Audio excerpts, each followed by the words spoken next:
steering wheel. Lots of steering wheel here. Give him steering wheel. Hey, steering wheel. Somebody tell him to give it to him. Come on! Whoa! Your leg, mate, please. Your leg hip. How the f*** is this possible? I'm driving like a grandma. Get that, Ralph? Did you hear me? From our radio. The rest of the race. Ralph, acknowledge. Now, come on, close him down and kill him. We've got a lunatic on the track down the Hanger State. I am so annoyed. Wrecked from out of the wasteland. He's bad, he's beautiful, he's crazy. It's... Hello, everybody. This is Paul Charsley, the International. Hey, welcome back inside the Park for May. This is Todd, of course. The reason we have Paul on here is because in a few short hours, we're going to have the Grand Prix of Long Beach. And, all the fun track walk starts and all the prep and everything on Thursday. You got practice and qualifying on Friday and then the race on Saturday. And so we thought it would be good to come in and hit Paul with 10 questions that are fun questions. I know, Paul. Sagittarius. E equals MC squared. India food. Yeah. Right. So we thought we'd come in and ask him 10 hot seat questions about the race this weekend. But before we get into the questions, which should be fun, I want to pull back. I was bragging that Grace and I have our own personal Charsley. And everybody should have their own personal Charsley. And I was bragging about that. But I wanted to talk about first, just for those that don't know, you are the sporting manager for the Heart of Racing Aston Martin racing team in IMSA and Le Mans, or WC, here in America and Europe. And for those that are newer to our podcast, or even if you've listened a long time, you don't exactly what Paul does. Paul, without getting into the gritty detail, and apart from making sure everyone has a room and hot coffee, tell us a little bit about what you do inside the team. Oof. Yeah, I'm kind of an all-rounder. It's a grandiose title, really, isn't it? And hard to believe as goofy as a person I am. But I've been doing this for nearly 5 years now at this point. I did a lot of stuff before that kind of blended all those little things, and this came to kind of bring in all my experience, I guess. And it's been a great ride. So we started off as a single car team, so it was fairly easy at that point. But now we've got multiple cars in multiple championships, so it's evolved a lot. The complexity is obviously very, very high. I don't do a lot with the European side. I'm always in the know and occasionally get involved, but for the most part, I'm in charge of the North American, which is IMSA and SRO, actually, which, funnily enough, are all running at Long Beach this weekend. So we've actually got 3 cars in 2 different series. So this is going to be quite a thing. On Friday, you've got the Valkyrie, the GT3, and the GT4, and the GT3 in SRO. Oh, the SRO GT3. So Gray's driving the SRO. Yeah. So the way Long Beach is, the 2 paddocks, the SRO and the IMSA paddocks, are spread out quite a lot. So, and there's 6 sessions on Friday, 2 practices and 1 qualifying for each series. So I've got one of these things, which is one of the things I do, which is try and figure out what the hell's going to happen and who needs to be where. Yeah. Right. There's some of us that have to be involved in both. So one of my big things before each race is organizing the schedule on who's going to be there, what we're going to be doing when, driver debriefs, after the race, what stuff we need for the weekend, make sure everyone's got everything they need to be successful. Also deal with the drivers. Obviously, and I'm always in on the briefings just to understand what's going on, what needs to happen, and I'm more of an overview guy. And then, we've got our engineers, we've got our mechanics, we've got our crew chiefs, we've got our coordinators. So I kind of try and pull all that together, have to be aware of what everyone's doing and what troubles or they have, and try and fix them all before they become a big problem, right? Right. With the drivers, obviously, my driving experience, we do the track walks, we talk about the track. I get involved with the strategy during the race. And I might do a little clip of what I do we're at my little station at the race, but during the race, I've kind of got those Toto buttons, on the intercom, so I can talk to everybody basically. But for the most part, I'm keeping my eye on what the other teams are doing, because the engineers, the drivers, the mechanics are really just focused on their car. So I try to see the big picture on who's doing what. If we think someone's pitting, if we think they're not taking tires, all that kind of stuff, I try to update. And if the strategy is going a certain way that I feel isn't the right way, then I'll be vocal about it, because I've kind of got a bigger picture of what the other teams are doing, because we can listen in on the other teams. I'm also the liaison from the team to the sanctioning body. So be it IMSA or SRO, if there's any penalties, if there's any issues with other teams that we want to bring to their attention, then I'm kind of the guy. I'm in all the driver manager meetings and all that kind of stuff. I do all the entries. It never stops. It's a great ride. But we're also always looking to be better. So one of the things is not just dealing with the moment, but also 2-3 races down, I can see there's a deficiency here. How can we fix that deficiency? Ordering parts, ordering electronics, ordering, the data stuff that we have to use, and we've gradually, as we've progressed, got more and more sophisticated with our pit box, where we've got intercoms, we've got all kinds of listening devices, all kinds of stuff, and that's all part of overall improvement of the team and make us more prepared and ready. So it's a lot. I mean, I'm probably only covering about 50% of it, but it is good fun. It's good fun. And literally when the race starts, that's the calming point. Kind of like when you're driving a car, it's like there's a lot of stuff goes on, but once you're in the car and you're belted in, then you're able to fully focus on one thing. And that's when it really gets fun, as soon as the green flag drops.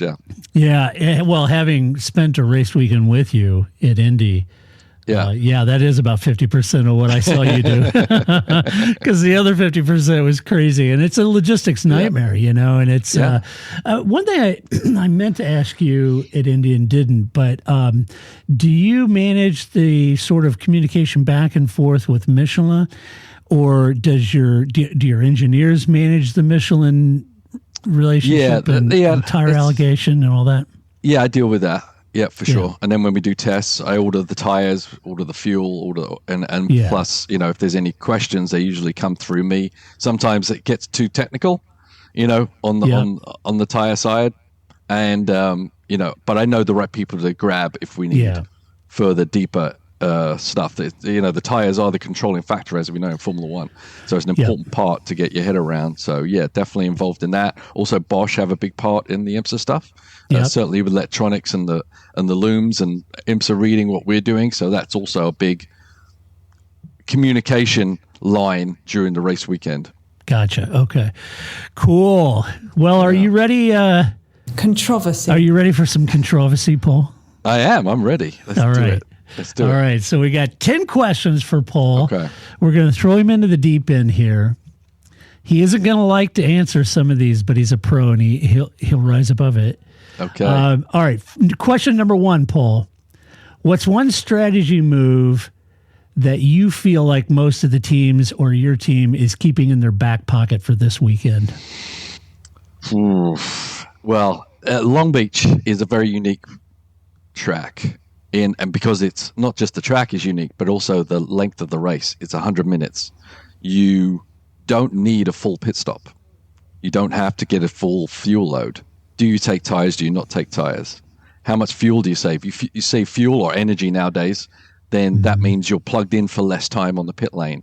So everyone's going through their numbers thinking, when should we pit? Because it's super important. When you pit, because track position is everything, just like we saw in the Formula One race. If you come out of the pit lane ahead, especially at street circuit, you can kind of command the race, and we've found that's a success and failure sometimes. So it's the pit stop time, when you pit and how long you pit for, is really what all the teams are looking at. Qualifying is super important, but next to that, I would say that is the critical point. Where is that lap that you come in that's going to get you that track position? Interesting, because my question number 2 kind of dovetails right into that. I was going to ask you, where do you really think you'll gain an edge, in the pit lane or race pace? Yeah, I think in the pit lane. Interesting. And if you can hold race pace while saving energy, Yeah. that's the key. You want to stay competitive, stay on, wherever you end up. We don't know where we're going to qualify, right? Right. Be great to qualify on pole because then you literally can, like we see at Monaco, back everybody up, save Yeah. fuel, Yeah. and you can be you're the first one around the hairpin to take that stop. So you kind of lead that And dictate the pace overall. Yeah. So that's that. I think it's really just how much pace you can keep while still saving enough energy to give you that short pit stop. Yeah, interesting. So if you're listening, you're going to watch the race then, you pay real close attention to the pit stops. Who's doing what, how long those pit stops are, because they could be the difference. Yeah, I mean, a driver change may be the longest part of the pit stop. Yeah. With the prototype for sure. With the GTs, it's a little easier, but the prototypes, you can't get out of it on your own, pretty much, quickly, so that you have to have a driver helper on the prototype. And so we've been working hard on trying to get that best because that wasn't necessarily our strong point at Sebring. Right. Yeah, they were slower. All right. Question number 3, Paul. What's the biggest wild card you're watching? Is it weather, rivals, something else? We're watching, for instance, on track because the weather is pretty consistent there. Yeah. Right. So we're looking to if we can see something faster than everybody else. As I said, I've got in front of me, and I'll show it to you in a later. I've got a whole monitor with all the corners on it, and if we can react quick enough and be in the right place at the right time, if there's an incident on track, you can come in and beat the yellow and get out of the line. That's a key. So staying attention to anything that happens on track. Cool. Mm-hmm. All right. Now, question 4 is going to be a curveball for you. Okay. Are there any secret upgrades we shouldn't know about yet? Yes. No. How's that? It's perfect. Secret right. upgrades. No, we're different from Formula One in the fact that we homologate so much stuff. Yeah. And so we can't come and bring a new rear wing. It's locked in. Yeah. Right. So that's why we spent so much time, and one of the reasons why we didn't make Daytona was because it gave us a bigger length of time to be able to get further along in development of the car before we got locked in. There's certain things you can do, but Paul, as you take the cars out of the box in for the first week and testing and all that, yeah, and they're homologated, and I'm assuming it's true for the Valkyrie as much as it is the GT3. But when you take those out of the box, those are homologated. That is the way it is. You're not going to be bringing new underfloors for the Valkyrie or those kind of things. And in that case, as far as in-season development of that car, there's not a lot that happens as far as like Formula One, where they constantly upgrade. Those cars are what they are. So then is it really just for the balance of that season? It's track specific setups and changes and downforce levels that you're really trying to mastermind over the balance of a season? Yeah, for sure. And this is a brand new car, the Valkyrie. Yeah. So more so on the Valkyrie side, that there's still so much to learn. Yeah. And so we're definitely developing setups and everything like that. But also, just like Formula One cars, they're very complex. Yeah. And there's so much electronics. There's so many things going on in the braking system, in the powertrain, in the traction control. We have traction control to try and massage these things to get the best out of them. Yeah. It's not necessarily revolving the car as in a new rear wing or a front but we're definitely evolving the car in maximizing all the controls and performance in the car. Right. Yeah. Okay. So along that line, question number 5 is, how do you really feel the Valkyrie will do at Long Beach Circuit, given the uniqueness of the circuit? I don't know. I mean, there's no way of telling. I mean, Sebring was that was our first race. It was probably the worst race you want to debut because it's such a hard circuit. It's so long. It's so bumpy to get your head around. We don't know. I think we're going to be decent. My hope is, our goal is to gradually get further and further up the grid as we evolve. We're up against Penske, we're up against factory teams from BMW. Tough. You know, it's not easy to make big leaps, but I think you know, Roman's really good there. Ross is really good there. So I think the drivers have a good idea of how to get around there well. We just got to supply them with a car, but there's just no way telling. Yeah. All right. Question number 6, Paul. What's the stat or data point you're obsessed with heading into this race? Well, it's not tire wear, this one. But there is a stat. I mean, because you got to figure out what's the best. Do you go for new tires, or if you can get the tires done in the right amount of time, or do you not? In laps, out laps. I think in laps, out laps is a big stat that we need to focus on, because that can, if you want to leapfrog someone or you undercut them, you got to get that down. And so from lap 1, practice 1, the drivers need to get their head around getting the car out, getting around that first lap before the tires are perfect in as quick a time as they can. Is the undercut pretty strong at Long Beach? It is. Yeah, it is. So, but then, as I said, some people have done it without changing tires, and that definitely gives you a performance advantage on the outlap, right? You're not waiting for those tires to come in, and you can. But it just depends where you are in traffic and where the other traffic is. Gotcha. Okay. Yeah. Question number 7, Paul. What's the one thing in prep that kept you up at nights this week as you were prepping? Was it canceled rooms, no green M&Ms? What was it? What's the one thing in honestly, prep? it was the schedule, trying to balance between having 2 different teams technically running on the same weekend and trying to figure out where I and other people have to be.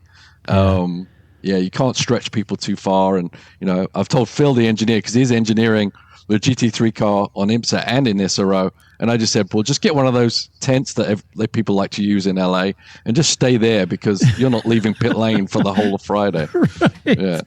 Right. So coming up with the rota or the rotation plan. Yeah. Where people goes. And Yeah. I mean, stress points, you need the right people in the right place for meetings, for keeping an eye. I mean, it's people are everything, and you've got to have the right people at the right time to extract the best out of a car. It's not just about numbers. So question number 8 could be different for each series, right? It could be different for each car. Mm-hmm. But what's the goal? Is it this weekend? Is it podiums, points, or are you playing the long game? Long game, for sure. Long game for sure. I mean, I know, you know, if it's the V12 is amazing. It's going to sound great between the walls of Long Beach. Yeah. You know, and everyone wants, you know, or at least people that are a fan of the car anyway, want to see it right up front. But, you know, expectations need to be measured, because we're a new kid on the block and the other teams have been running for 3 years. So yeah. And for the Valkyrie, you know, you had a top 10, right?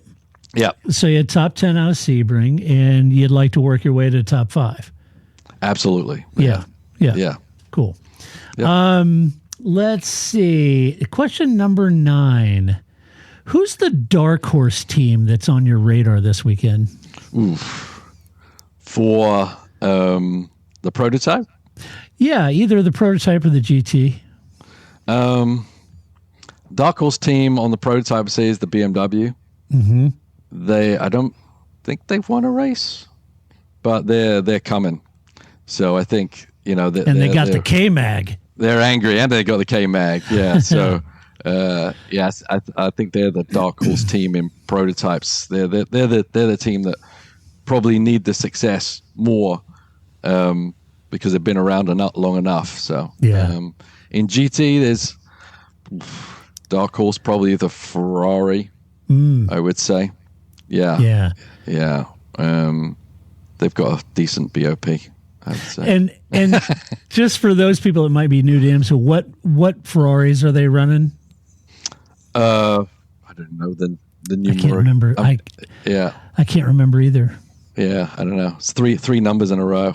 It's hard to keep track. It's not a 488. I know that. No, it's not 488. No. I can't remember. I pay attention to my competition, but not to those levels. Right. You know. Right. Right. Okay. And then the final question, Paul. If things go sideways, what's your plan B, and is there a plan C? Well, I throw my headphones down and I storm Like off. Toto? Yeah. Mikey, no. And I grab the cooler and I turn it upside down. Well, it depends what's going upside. Well, I mean, it's a short race. If things go pear-shaped, you pretty much just shut your book and walk away, right? Yeah, right. It's different on the longer races where you got to. You still got to scrap away at it. I would imagine, Paul, in a short race like that, if things go a little sideways, then you go into kind of just damage limitation mode. Yeah. Trying to protect whatever track position you've got, whatever advantage you've got, and you go into damage limitation. Yeah, because when you with one pit stop, it's over once the pit stop's up. Then it's up to the driver, right? When you've got 2 or 3 pit stops in the race, you can configure a strategy that will give you a chance to somehow get back. Right. Right. With the Valkyrie, obviously, any lap is a good lap for data. Just even if we went a lap down, it's okay. We would just keep plugging away and try and understand the car more and more and more. Yeah, a little different at Sebring or Petite or whatever, where there probably is a plan A, B, and C. Right. But Long Beach, anything can happen. So I mean, those walls are very close, so you never give up. That's for sure. Right. Never give up. Right. Excellent. All right. And then remind us, Paul, so on Thursday, it is track walk, a lot of prep work for that race. Mm-hmm. And then Friday, as you mentioned, you have all of those sessions. You have all the practice sessions and qualifying for all 3 cars, all jammed in one day. Right? All jammed in one day, yeah. Crazy. Because obviously IndyCar run the same weekend. Yeah. So they get the majority of the track on Saturday and Sunday. Yeah. There's also an exhibition race. Old F1 cars come out there. That's always cool. fun. Yeah, so you do it. Not just the V12 in the Valkyrie will be screaming around. There'll also be some Formula One V8s and all that kind of good stuff as well. They better not show up with a Hesketh, or you're going to steal it. Yeah, I'll just jump right in. Get out of my way. Yeah, right. I got my James Hunt helmet. Yeah. That's cool. And then all 3 races on Saturday? Actually, no. So we've got our races. Let me look at my schedule. Yeah, you've got it. I've got it here. On your road. Yeah.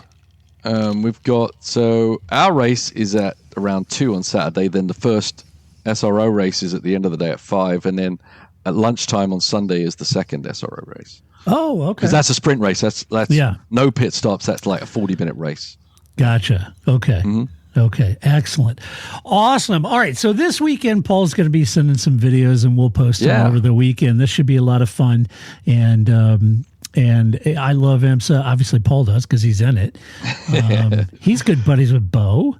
I am, yeah, and John Doonan, yeah. I mean, about my first pro race was in IMSA in 1989. Can you imagine? No, I was so happy. I was like, I'm finally in pro. Yeah. I made it. Yeah. Just 1 year after I first raced a car properly, but it was great stuff. So I've been, through my whole life, I've been involved with IMSA. So, and see, that's where, and people may not know this, but that's, Paul knows Zach Brown pretty well. Mm-hmm. And they were, in the nascent years of their driving careers, they were hanging out together.